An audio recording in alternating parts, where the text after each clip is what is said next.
Les premières lueurs de l'aube illuminent la mine d'or de Kiyaka, l'une des plus riches d'Afrique de l'Ouest. Pourtant, ce matin-là, quelque chose de décisif se produit. Le gouvernement burkinabé, dirigé par le capitaine Ibrahim Traoré, annonce une décision audacieuse. L'État revendique 35% de la mine, une rupture avec des décennies de contrats avantageant les investisseurs étrangers.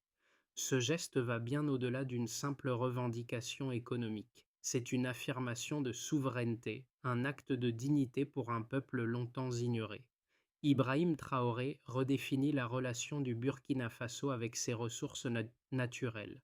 Mais quel en est réellement l'impact? Le président Ibrahim Traoré a pris une décision radicale qui modifie non seulement la relation du Burkina Faso avec ses ressources, mais aussi la dynamique du pays sur la scène internationale. En revendiquant une participation de 35% dans la mine de Kiyaka, le gouvernement du Burkina Faso brise un tabou séculaire, la dépendance aux investissements étrangers. Cette décision vise à créer des opportunités pour les travailleurs locaux, renforcer les infrastructures nationales et garantir que les bénéfices de l'or restent à l'intérieur du pays. Pour de nombreux citoyens, c'est un moment historique. L'or, une richesse longtemps exploitée par des entreprises étrangères, va désormais servir à améliorer la vie des Burkinabés. Mais cette audacieuse décision entraîne également des risques. Alors que les analystes internationaux s'interrogent sur les conséquences pour les investisseurs, les autorités burkinabées sont convaincues que cette initiative représente un tournant stratégique. Ibrahim Traoré semble déterminé à prouver que le pays est prêt à prendre son destin en main, mais quel sera le véritable coût pour l'avenir économique et politique du Burkina Faso? Cette décision pourrait-elle marquer le début d'une nouvelle ère pour l'Afrique? Le projet de mine d'or de Kiyaka, l'une des plus grandes réserves d'or d'Afrique de l'Ouest, a longtemps été sous le contrôle de sociétés étrangères. Ces dernières ont exploité les ressources de manière intensive, exportant des milliards de dollars de bénéfices à l'étranger, tout en laissant la population locale dans une pauvreté relative. Ibrahim Traoré, arrivé au pouvoir en 2022, a observé cette situation de près. Lors d'une visite sur le site, il a posé une question simple mais poignante à un contremaître. Si l'or quitte notre sol chaque jour, pourquoi le village reste-t-il plongé dans l'obscurité la nuit? Cette question a ouvert la voie à une réforme plus large des contrats miniers du pays, incitant Traoré à repenser entièrement le modèle économique du secteur minier. L'une des premières actions notables de son gouvernement a été de réviser les accords signés par les anciens régimes, augmentant la part de l'État à 35%, un chiffre calculé pour garantir que le Burkina Faso puisse tirer davantage de profit des activités minières tout en développant des infrastructures locales comme des routes, des écoles et des hôpitaux. Mais cette décision n'a pas été sans résistance. Les investisseurs étrangers ont exprimé leurs préoccupations face à ce changement radical, et certains analystes internationaux ont même qualifié cette démarche de nationalisme des ressources. Pourtant, pour le peuple burkinabé, ce changement est perçu comme un acte de justice et de redressement historique. Alors que la nouvelle s'est répandue dans les rues de Ouagadougou, les réactions ont été majoritairement positives. Un ancien mineur a déclaré: nous avons porté l'or sur notre dos pendant des années. Il est temps que l'or travaille pour nous. Cette déclaration symbolise l'aspiration d'un peuple à reprendre le contrôle de ses ressources naturelles, à revitaliser son économie et à restaurer sa dignité nationale. Ibrahim Traoré a non seulement transformé l'économie du pays, mais il a aussi redéfini ce que l'indépendance économique signifie pour un peuple africain longtemps sous domination économique étrangère. Le modèle de partage proposé par Traoré est désormais un sujet de débat international. Peut-il réellement fonctionner à long terme? Ibrahim Traoré est un personnage qui a marqué l'histoire du Burkina Faso en un temps record. Ancien militaire, il a pris les rênes du pays en 2020 II dans un contexte de crise politique et économique. Face à la pauvreté persistante et à l'injustice des anciens contrats miniers, Traoré a décidé de prendre des mesures radicales pour assurer que les ressources naturelles du pays bénéficient d'abord aux Burkinabés. Lors de sa première intervention sur le terrain, il a interpellé les responsables miniers en posant une question qui a révélé son approche pragmatique. Si l'or quitte notre sol chaque jour, pourquoi notre peuple reste-t-il dans la misère? Cette question a secoué le pays et lancé un processus de révision des contrats miniers existants. Le projet de 35% de participation de l'État dans la mine de Kiaka était une réponse directe à ce défi. Il s'agissait de rééquilibrer les intérêts nationaux et étrangers et de remettre les Burkinabés au centre de la question économique. Cette initiative a rapidement trouvé un écho populaire. Les travailleurs locaux ont vu en elle un signe de justice sociale, de responsabilité économique et de dignité retrouvée. Les investisseurs étrangers, en revanche, ont exprimé des préoccupations quant à l'impact potentiel sur leurs investissements. Néanmoins, l'important reste que Ibrahim Traoré a lancé une transformation qui dépasse la simple redistribution des ressources. Il a initié une révolution silencieuse dans la manière dont les Burkinabés se perçoivent eux-mêmes en tant que nation. Les premières répercussions de cette décision ont été visibles à Kiaka, où des projets d'infrastructures locaux ont été lancés, offrant des emplois et des opportunités pour la communauté.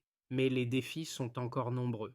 Les événements se sont enchaînés rapidement après l'annonce de la décision du gouvernement burkinabé. La première réaction immédiate des investisseurs étrangers a été une vague d'incertitude, suivie par une période de négociations tendues. Le gouvernement a maintenu sa position, soulignant que le Burkina Faso souhaitait toujours attirer les investissements étrangers, mais sur une base plus équitable. L'objectif était de garantir que les bénéfices de l'exploitation minière soient partagés de manière plus équitable avec la population locale. Le ministre des Mines a précisé que la nouvelle législation permettrait de renforcer les capacités locales en matière de raffinage et d'infrastructures, tout en maintenant une participation étrangère, mais sous des conditions beaucoup plus strictes. La réaction des entreprises minières a été divisée. Certaines ont décidé de suspendre leurs projets en attendant plus de clarté, tandis que d'autres ont opté pour un dialogue constructif avec le gouvernement. Les négociations ont duré plusieurs mois, pendant lesquels la pression populaire s'est intensifiée, notamment à Ouagadougou, où les manifestations en soutien à la réforme ont gagné en ampleur. Le gouvernement a dû répondre aux préoccupations des investisseurs tout en respectant la volonté du peuple, qui voyait dans cette réforme une opportunité historique de redresser l'économie. La situation a pris un tournant crucial lors de la signature d'un nouvel accord avec un consortium d'entreprises étrangères. Ce dernier stipule que l'État burkinabé recevra une participation de 35% dans la mine de Kiaka, tout en garantissant que les bénéfices seront réinvestis dans des projets d'infrastructure et de développement local. Les experts économiques affirment que cet accord pourrait bien servir de modèle pour d'autres pays africains, désireux de rétablir un équilibre entre les intérêts nationaux et étrangers. Cependant, des doutes subsistent quant à la capacité du gouvernement à tenir ses promesses en matière de gestion des ressources. Les premières actions sur le terrain ont montré des progrès tangibles. Un nouveau centre de formation pour les travailleurs locaux a été ouvert à Kiaka et un projet de raffinerie locale a commencé à prendre forme à Bobo-Dioulasso. Cependant, des obstacles demeurent. Le climat d'investissement reste fragile et certains diplomates occidentaux ont exprimé leurs préoccupations quant à l'impact de cette réforme sur les relations diplomatiques du Burkina Faso avec ses partenaires traditionnels. Pourtant, la décision du gouvernement est clairement perçue par la population comme un acte de souveraineté économique, renforçant ainsi le sentiment de fierté nationale. Le rôle de Ibrahim Traoré dans cette réforme reste déterminant. C'est lui qui a orchestré ce changement radical, avec une vision claire pour l'avenir du pays. Mais les mois à venir seront cruciaux. Les résultats de cette réforme ne seront réellement visibles que lorsque les projets locaux seront pleinement opérationnels et que les bénéfices commenceront à se répercuter sur la population. Les questions sur la gouvernance, la transparence et la gestion des ressources continueront à alimenter les débats. Mais pour beaucoup, la décision du gouvernement représente une victoire sur l'exploitation coloniale et un tournant vers une Afrique plus autonome. Le projet de réforme a été accompagné par des chiffres clairs issus des études économiques menées par le gouvernement. Selon les experts, le Burkina Faso pourrait voir une augmentation de 20% de ses recettes fiscales provenant de l'exploitation de l'or dans les 5 prochaines années. Le gouvernement prévoit que la participation accrue de l'État dans les mines permettra de financer des projets d'infrastructure d'une valeur de plus de 500 millions de dollars, avec des retombées directes pour les régions minières. Ces chiffres sont basés sur une estimation de l'augmentation des bénéfices nets générés par la mine de Kiaka, qui devrait atteindre environ 1 milliard de dollars sur les 10 prochaines années. Le modèle proposé par Ibrahim Traoré repose également sur des investissements dans le raffinement local de l'or, ce qui pourrait générer des milliers d'emplois supplémentaires dans le pays. Selon des projections économiques, la mise en place de ce modèle pourrait réduire de moitié le chômage dans les zones minières d'ici 5 ans. De plus, le gouvernement a établi des objectifs clairs pour le réinvestissement des fonds. 35% des bénéfices seront alloués à des projets d'infrastructure, 25% à des programmes sociaux pour les communautés locales et 15% à la formation et à la recherche dans le secteur minier. Ces objectifs sont renforcés par une série de mesures de transparence visant à garantir que chaque dollar dépensé bénéficie directement à la population. Les retombées économiques directes de cette réforme sont également soutenues par des données concernant la consommation d'énergie et d'eau dans les zones minières.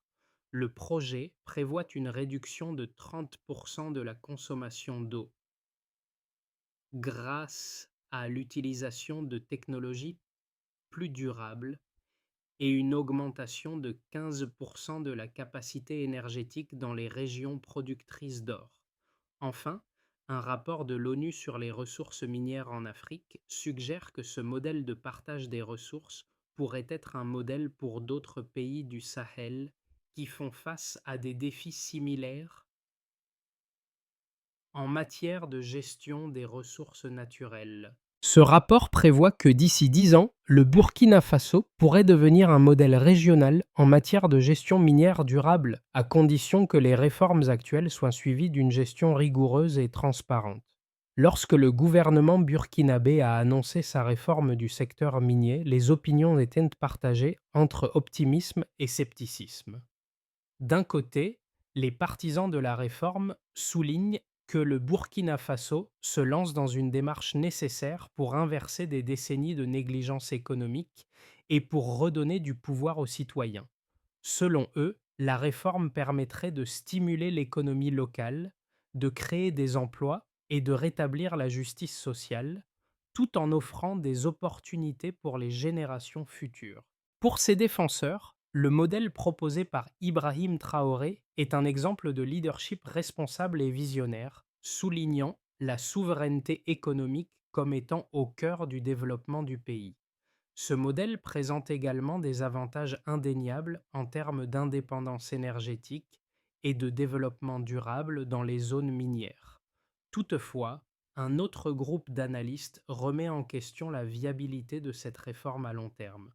Certains experts économiques estiment que cette augmentation de la part de l'État pourrait dissuader les investisseurs étrangers, rendant ainsi le pays moins attractif sur le marché mondial. Ils pointent également la possibilité d'une mauvaise gestion des fonds issus de cette réforme, ce qui pourrait nuire à la stabilité économique du pays.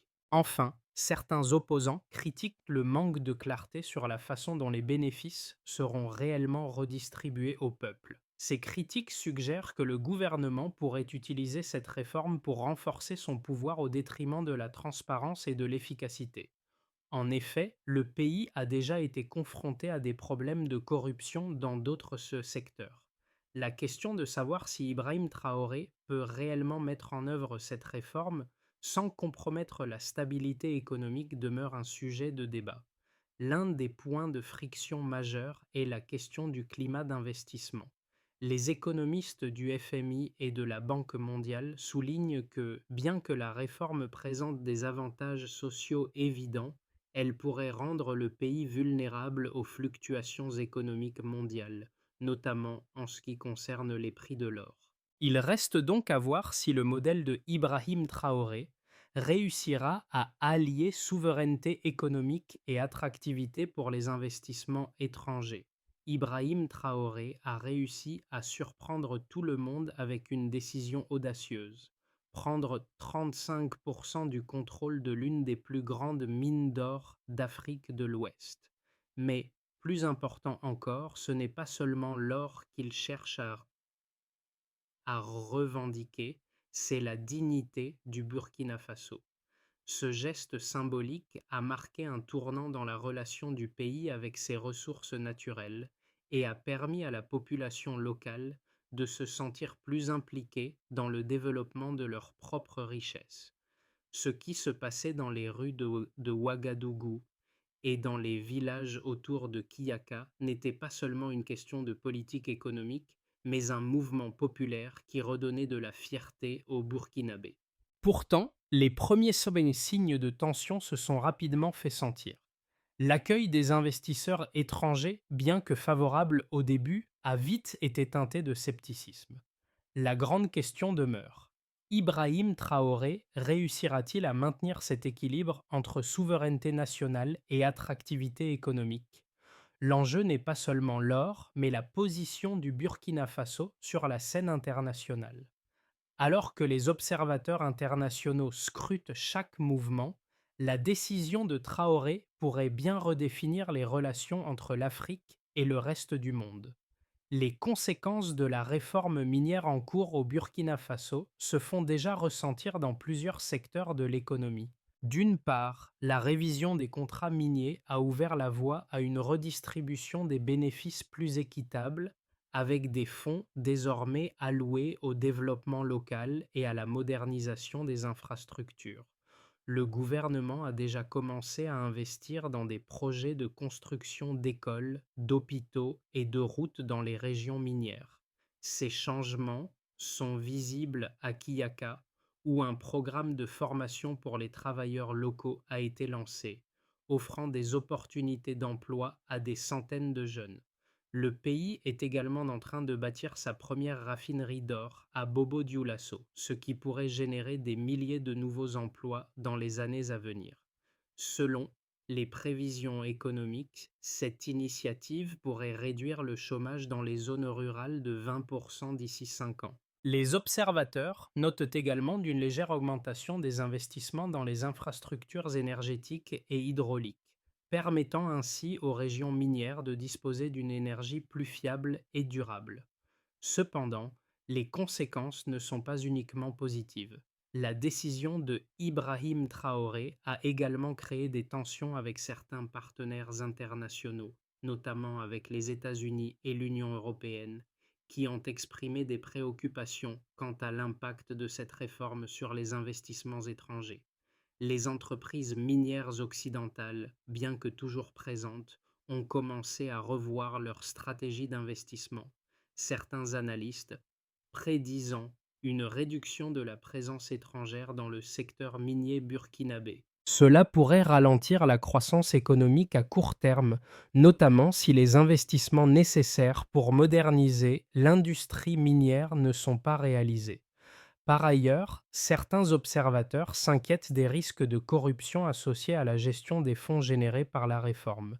Bien que le gouvernement ait promis de garantir la transparence, des voix critiques soulignent que la gestion des ressources naturelles pourrait encore être entachée de pratiques peu éthiques. Néanmoins, pour de nombreux Burkinabés, la réforme minière reste un tournant historique qui leur permet de reprendre le contrôle sur leurs propres ressources et de restaurer leur dignité. C'est cette transformation qui est perçue comme la véritable victoire du peuple burkinabé, et non seulement les bénéfices économiques à court terme. En projetant l'avenir du Burkina Faso à court terme, plusieurs scénarios émergent à la suite de la réforme du secteur minier. Le scénario de base semble être celui où l'État réussit à consolider son rôle dans l'exploitation minière tout en attirant des investissements étrangers, mais sur des bases plus équilibrées. Dans ce cas, le pays pourrait voir une amélioration continue de ses infrastructures, avec des investissements dans des projets d'envergure qui bénéficieraient à la fois à la population locale et à l'économie nationale. Selon les experts économiques, si la réforme est correctement gérée, le Burkina Faso pourrait observer une croissance de son produit d'intérieur brut, PIB, d'environ 5 à 6% par an, avec un impact positif sur les niveaux de vie dans les zones rurales. Le scénario optimiste repose sur l'hypothèse que les investissements étrangers augmenteront à mesure que la réforme démontre son efficacité. Dans ce cas, non seulement les infrastructures locales seraient renforcées, mais le pays pourrait aussi devenir un modèle en Afrique pour la gestion équitable de ses ressources naturelles. Des partenariats nouveaux et diversifiés, en particulier avec des pays d'Asie et du Moyen-Orient, pourraient se développer, ce qui offrirait de nouvelles sources de financement pour le pays. Cela pourrait conduire à une réduction significative de la pauvreté, notamment par la création d'emplois et la mise en place de programmes sociaux à grande échelle. Enfin, le scénario pessimiste envisage un retour en arrière où les tensions géopolitiques et la résistance des investisseurs étrangers ralentiraient considérablement les projets en cours. Si la réforme se heurte à des obstacles internes, notamment en matière de corruption ou de mauvaise gestion, le Burkina Faso pourrait voir ses progrès entravés par une instabilité économique. Dans ce cas, le pays risquerait une récession modérée, avec un retour aux anciennes pratiques d'exploitation minière qui favorisaient l'étranger au détriment des Burkinabés. Ce scénario mettrait en lumière la nécessité de renforcer les mécanismes de contrôle et de garantir la transparence dans la gestion des ressources. Quel que soit le scénario, une chose est certaine. L'impact de la réforme de Ibrahim Traoré sera déterminant pour l'avenir du Burkina Faso.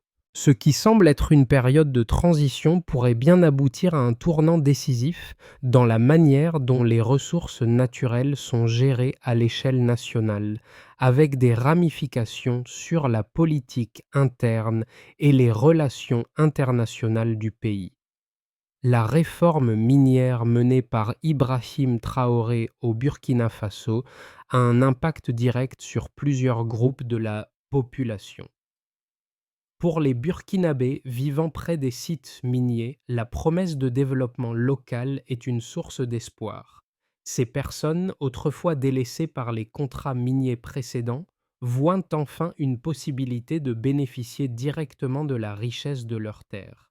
Le programme de formation pour les jeunes ingénieurs et les travailleurs locaux, ainsi que la construction d'une raffinerie d'or, sont des initiatives qui ont déjà changé la dynamique économique de certaines régions. Leur vie quotidienne s'améliore grâce à ces nouvelles opportunités d'emploi et à un accès plus équitable aux bénéfices générés par l'industrie minière. Cependant, au-delà des communautés locales, les acteurs internationaux commencent également à se poser des questions sur l'avenir économique du Burkina Faso. Les investisseurs étrangers, tout en étant inquiets de l'impact à long terme de cette réforme, doivent aussi considérer que l'image du Burkina Faso pourrait se redéfinir sur la scène mondiale. Le pays, traditionnellement perçu comme un petit acteur minier, pourrait bien devenir un modèle de gestion des ressources naturelles pour d'autres nations africaines. Cette évolution pourrait aussi inciter d'autres pays à revoir leur propre approche de l'exploitation des ressources, renforçant ainsi la position de l'Afrique sur la scène mondiale. Les observateurs de la situation, qu'ils soient économiques, politiques ou sociaux, suivent de près cette transformation. Pour Ibrahim Traoré, il ne s'agit pas seulement de redresser l'économie du pays, mais de redonner à son peuple un sentiment de dignité et de fierté. La question qui se pose désormais est de savoir si ce modèle de gestion des ressources naturelles pourra inspirer un changement à une échelle plus large, non seulement pour le Burkina Faso, mais aussi pour l'Afrique en général. L'avenir de l'exploitation minière en Afrique pourrait bien être en train de s'écrire ici, à Kiaka. Pour assurer la réussite de la réforme minière et garantir que les retombées économiques profitent pleinement à la population, plusieurs mesures concrètes doivent être mises en place. Tout d'abord, le gouvernement du Burkina Faso doit continuer à mettre en œuvre un système de gestion transparente des ressources où chaque dollar généré par l'exploitation minière est scrupuleusement suivi et alloué au projet de développement local. Cette transparence permettra non seulement de renforcer la confiance des citoyens, mais aussi d'attirer des investisseurs étrangers qui recherchent des marchés stables et bien régulés. Ensuite, il est crucial de développer des partenariats stratégiques avec des entreprises locales et internationales pour moderniser le secteur minier. Ces partenariats devraient être basés sur un modèle de co-investissement où les entreprises étrangères apportent leur expertise technique et leur financement, mais où le gouvernement burkinabé maintient une part importante du contrôle pour s'assurer que les bénéfices sont utilisés pour le bien-être de la population. Le développement des infrastructures locales, comme les routes, les écoles et les hôpitaux, doit être une priorité afin que les communautés profitent directement des revenus générés par l'exploitation des ressources naturelles. Enfin, une attention particulière doit être portée à la formation des jeunes burkinabés, en particulier dans les domaines de l'ingénierie minière et du raffinage. Cela permettra de créer une main-d'œuvre locale qualifiée capable de prendre en charge les projets à long terme et de réduire la dépendance aux experts étrangers.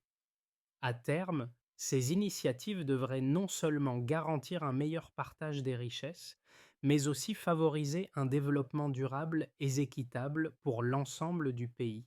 La décision de Ibrahim Traoré de revendiquer 35% de la mine de Kiaka marque un tournant historique pour le Burkina Faso. Ce n'est pas simplement une question d'argent ou de ressources naturelles, mais de dignité, de justice et de souveraineté. Pendant des décennies, le peuple burkinabé a vu ses ressources exploitées par des intérêts étrangers avec peu ou pas de bénéfices pour les communautés locales. Aujourd'hui, grâce à cette réforme, une nouvelle ère commence, où le pays peut enfin prétendre à son indépendance économique. Les impacts de cette réforme se font déjà sentir dans les communautés minières, où les gens retrouvent un sentiment d'espoir et de fierté. Leurs enfants pourront désormais bénéficier d'une éducation de qualité, les infrastructures se développent et l'économie locale se diversifie. Mais au-delà des chiffres et des projets, ce qui compte, c'est la transformation de la perception que les Burkinabés ont d'eux-mêmes. Ils ne sont plus seulement les témoins passifs de l'exploitation de leurs ressources, ils en sont désormais les principaux acteurs. Ibrahim Traoré a fait plus que réformer un secteur. Il a redonné au peuple burkinabé un avenir à la hauteur de ses ambitions. Mais ce n'est que le début d'un long voyage vers une véritable indépendance économique. Et chaque étape franchie renforce la conviction que ce chemin est le bon. La route vers un avenir prospère pour le Burkina Faso ne fait que commencer, mais les signes de changement sont déjà évidents. Ibrahim Traoré a pris une décision audacieuse et aujourd'hui le pays se tient debout, prêt à définir son propre destin. Mais ce voyage ne peut se faire seul. Le Burkina Faso a besoin du soutien de ses alliés, non seulement pour la mise en œuvre de cette réforme, mais aussi pour garantir qu'elle sera durable à long terme. Les autres nations africaines, qui luttent pour un contrôle plus équitable de leurs ressources naturelles, regarderont attentivement cette expérience. Et pour vous, qui lisez cette histoire, sachez que chaque action, chaque investissement dans la croissance de ce pays contribuera à bâtir un avenir plus juste pour les générations futures. Si vous croyez que l'Afrique mérite de reprendre le contrôle de ses ressources et de construire un avenir prospère pour ses peuples, partagez ce message. L'histoire du Burkina Faso est un exemple de ce qui peut être accompli lorsque la volonté d'un peuple se traduit par des actions concrètes. Soyons solidaires de ce mouvement vers la dignité, l'indépendance et la justice.